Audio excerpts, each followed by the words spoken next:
Malartic, on vivait une situation particulière parce qu'on devait relocaliser 150 familles. Donc, la réflexion qu'on devait faire alentour de ce projet-là, c'était de développer suffisamment de terrain pour les accueillir, pour satisfaire leurs demandes, le voisinage, le respect des normes municipales, les exigences, et également prévoir le futur. Si la résidence a été orientée ouest pendant 40 ans, si la personne est habituée de voir le soleil se lever dans son salon, on voudrait bien que le soleil se lève encore dans son salon pour l'avenir. Également, on a dû reconstruire 6 institutions, des écoles, CPE, HLM, une belle salle de spectacle. Alors, c'est beaucoup de travail d'ingénierie et de réflexion urbanistique à faire. C'est le défi du siècle de relocaliser le tiers d'une ville. Malartic a été cité en exemple tellement partout.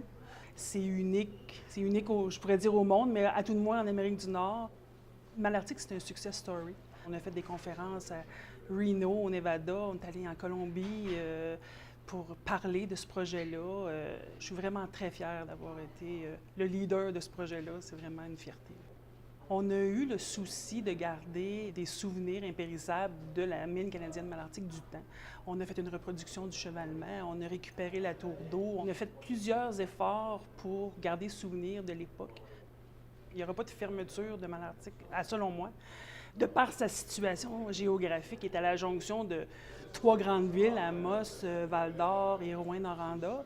Alors, je ne crois pas que Malartic pourrait subir le même sort que Joutel, par exemple. Joutel était beaucoup plus loin au niveau géographique, beaucoup plus isolé, disons. À Malartic, ils ont déjà vécu une fermeture de mine, une fermeture de grandes industries comme la Domtar. Ça a été des bouts très difficiles pour la population. Les comptes de taxes étaient très élevés. Ils sont actuellement en plein cœur d'un projet. La Canadienne Malartic va payer plus de 2 millions de taxes par année pendant 15 ans. Avec l'arrivée d'une industrie comme ça soulage les citoyens. On a beaucoup de citoyens nouveaux qui arrivent. Ils ont l'opportunité de faire les choses bien en prévision de la fermeture de la mine. Elle va fermer la mine un jour. Donc, ils peuvent faire une grande différence positive avant la fermeture de la mine.